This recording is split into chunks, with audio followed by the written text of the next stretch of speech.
vallejiana número 5, conformado por Montesa Pérez Yubitsa, Rodríguez Muñoz Hanna Verbel y quien les habla, Karina Saavedra Silva.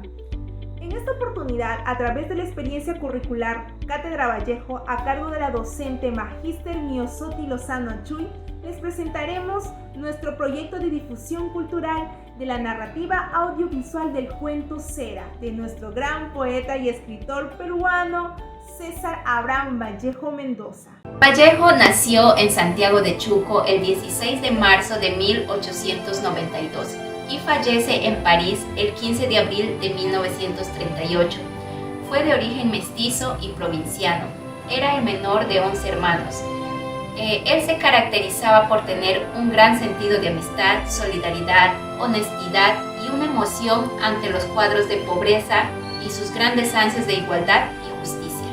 La narrativa de Vallejo se basa y se relaciona en el dolor y el sufrimiento e identifica que el dolor es una medida central de la existencia humana. Además, la creencia de Vallejo es que el exceso es la verdad de lo humano. Por ende, es necesario investigar lo excesivo en la ética, en la justicia, en el amor, en el arte, en la política. La naturaleza de nuestro producto es una narrativa audiovisual con el objetivo de transmitir con quienes lo vean y escuchen un mensaje a través de la historia del cuento Cera.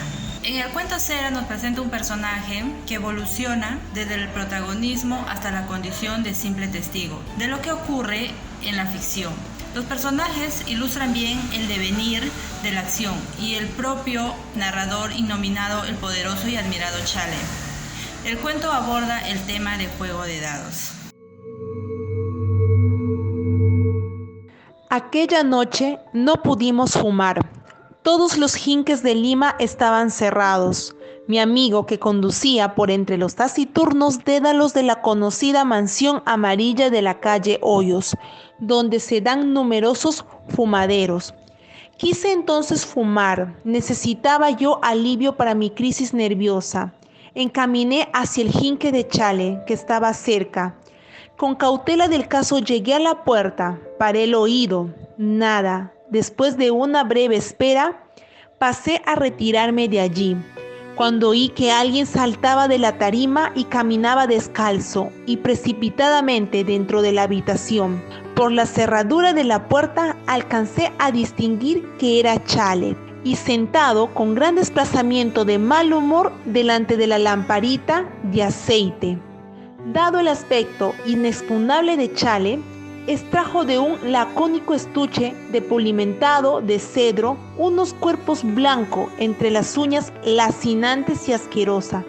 Los puso en el borde de la mesa. Eran 2 trozos de mármol. El chino las volvió a coger. Las cogió y las examinó detenidamente a la luz. Sí, 2 pedazos de mármol. Ciertas presunciones, dije antes, saltaron ante mí. En efecto, conocía yo desde hace 2 años atrás a Chale. El chino ladraba desde el vértice mismo de la noche. Su faz, entre tanto, también ladraba una infinita sucesión de líneas. Por mi parte, había interesado tanto en esa escena que no pensé ni por mucho abandonarla. Parecía que se tratase de una vieja empresa de paciente y heroico desarrollo. Y yo, en la mente, indignado, lo que perseguiría este enfermo de destino, burilar un par de dados, y bien. Luego, con aire tranquilo y amplio, golpeaba, caminaba de acero, hacía rodar el juguete monstruoso, ensayándolo, confrontaba planos tenaz, pacientemente, y cavilaba. Una tarde del último invierno en la puerta de Palace Concert, refería un exótico personaje. Un grupo de mozos que le oían por todas las orejas. Chale, para poder jugar esos 10,000 soles, no ha jugado limpio. No sé cómo, pero el chino se manejaba una misteriosa, inconstatable prestigiación sobre el tapete. Eso no se puede negar. Fíjense ustedes que los dados con los que juega ese chino jamás aparecerán en la mano de otro jugador que no sea Chale. Habló sobre dados inequívocos de propia observación. Esos dados tienen pues algo, en fin, yo no sé. Allí estaba Chale. Propúseme observar con toda la sutileza y profundidad de que era capaz. La más mínima onda psicológicas y mecánicas del chino. Alguien apostó 5,000 soles a la suerte. Y si quisiera yo ahora precisar cómo eran las caras circunstantes en aquellos segundos de prueba, diría que todas ellas rebasaranse a sí mismas y fueron a ser refregadas y estrujadas con el par de dados de Chale, encendiéndose y afiliándose allí, hasta urgir y querer arrancar una novena arista milagrosa a cada dado, como ansiada sonrisa del destino. Chale deshízose violentamente de los dados, como un par de brasas que chisporroteaban, y rugió una llenada formidable grosería que trascendió en la sala a carne muerta. Mientras los dados estuviesen abandonados sobre el paño de esmeralda, vinieron a mi memoria los 2 trozos de mármol que vi troquelear a Chale en ya lejana noche. Estos dados que ahora veía provenían, por cierto, de las nacientes joyas de entonces, porque he aquí que aquellos eran de un mármol albicante y traslúcido en los bordes y de brillo firme, casi metálico en los fondos. El chino, luego de corta vacilación, recogió otra vez los dados y siguió su juego, no sin algún temblor convaleciente en los sienes que quizás solo yo percibí con harto trabajo. Chale pagó 2,500 soles. Noté que la pérdida que acababa de tener Chale no le había inmutado absolutamente, circunstancia que venía a echar aún mayor sombra de misterio sobre el motivo de su inusitado rapto de ira anterior, que por lo visto no podría atribuirse a claro alguno fogonazo nervioso, por incausado. Al parecer, socavaba mi espíritu con crecientes cavilaciones sobre posibles inteligencias del chino, con corrientes o potencias que danse más allá de los hechos y de la realidad perceptible. En el primer juego, que siguió al de los 5,000 soles, fue de nuevo esta misma cantidad apuntada. Esta vez, al azar, los dados saltaron de la diestra del asiático, junto al mismo tiempo dotados de un impulso igual. Y juraría que al auscultar la relación de avance que desarrollábase entre esos dados al iniciar su vuelo, lo que hay de más permanente, de más vivo, de más fuerte, de más inmutable y eterno en mi ser, fundidas todas las potencias de la dimensión física, se dio contra sí mismo, y así pude sentir entonces en la verdad del espíritu la partida material de estos 2 vuelos a un mismo tiempo. Chale había arrojado los dados, constriñendo toda su escultura hacia una desviación anatómica tan rara y singular que ello turbó aún más mi ya sugestionada sensibilidad. Diríase que en este momento había el jugador estilizado toda animaldad, subordinándola a un pensamiento y un deseo único a la sazón en su juego. El otro mármol, los costados y al espaldar el hombre y el frontal del jugador. El otro mármol, la partida simultánea de los dados. El otro avanzó 3 dados más que el anterior y por parecido proceso de evolución hacia la meta insospechada, fue a presentar también 5 puntos de carbón sobre el tapete.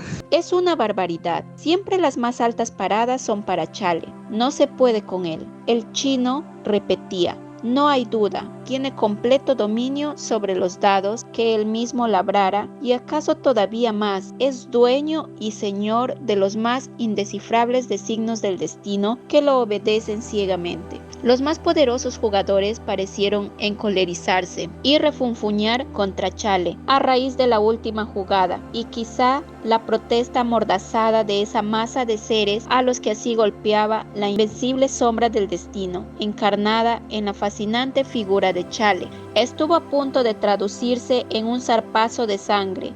Todos esos hombres debieron sentirse heridos por la última victoria del chino, y llegado el caso, todos le habrían arrancado la vida a las ganadas, hasta yo mismo. Me aguijoné el remordimiento del recordarlo. Hasta yo mismo odié furiosamente a Chale en ese instante. Siguió una apuesta de 10,000 soles al azar. Todos temblábamos de expectación, de miedo y de una misericordia infinita, como si fuésemos a presenciar un heroísmo. Chale lanzó sus dados y de este solo cordelazo apuntaron 2 cenas en el paño. ¡Suerte!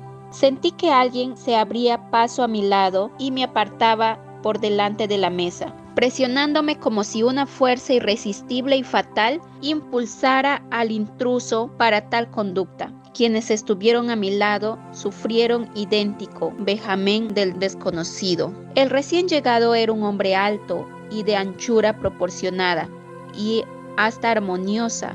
Tenía un gran cráneo sobre la herradura fornida de un maxilar inferior que reposaba recogido y armado de excesiva dentadura para mascar cabezas y troncos enteros, tostado cutis, cabello bravo, nariz corva y sahareña, frente tempestuosa, tipo de pelea y aventura. Era un hombre inquietante, mortificante a pesar de su alguna belleza, céntrico. Su raza no cursaba ninguna, aquella humanidad peregrina quizá carecía de patria étnica.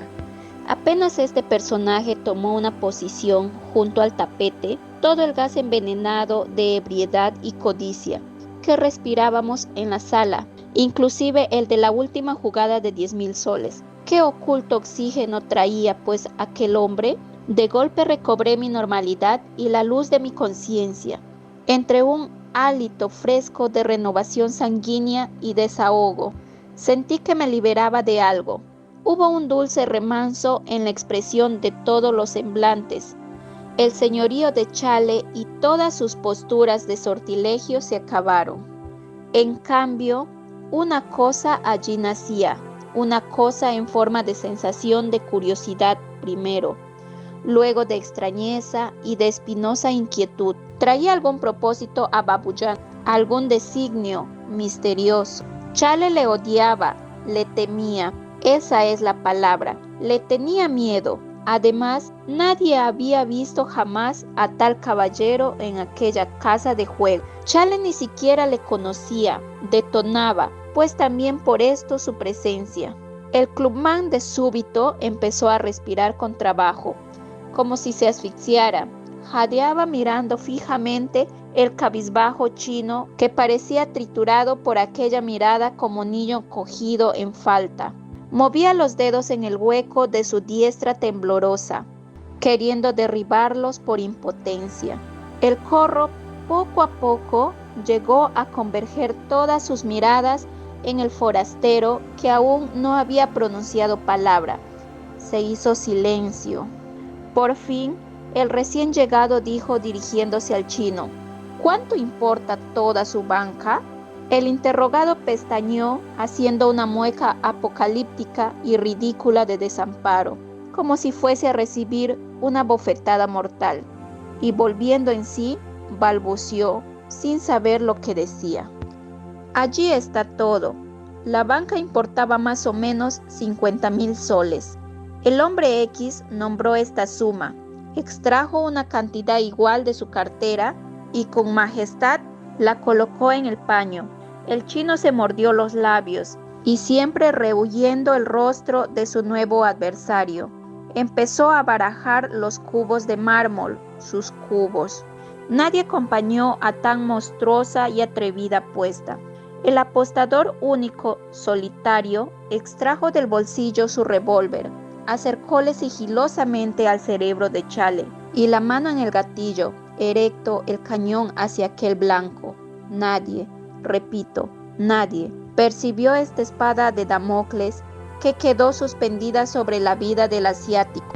Muy al contrario, la espada de Damocles viéronla todas suspendida sobre la fortuna del desconocido, pues que su pérdida estaba descontada. Recordé lo que momentos antes habíase susurrado en la sala. Siempre las más altas paradas son para Chale. No se puede con él. ¿Era su buena suerte? ¿Era su sabiduría? No lo sé, pero yo era ahora el primero que preveía la victoria del chino. Echó los dados, los costados y el espaldar, el hombro y el frontal del jugador, de nuevo, y con más óptimo elocuencia, de nuevo ante el esfuerzo creador del lanzador de dados. Sobrecogido, fui de un cataclismo misterioso que rompió toda armonía y razón de ser. De nuevo abrí los ojos, desmesurándolos, para constatar la suerte que vendría a agraciar el gran banquero. Los mármoles corrieron y corrieron y corrieron. El cañón y el gatillo y la mano esperaban. El de la gran parada no miraba los dedos, solo miraba fija, terrible, implacablemente a la testa del asiático.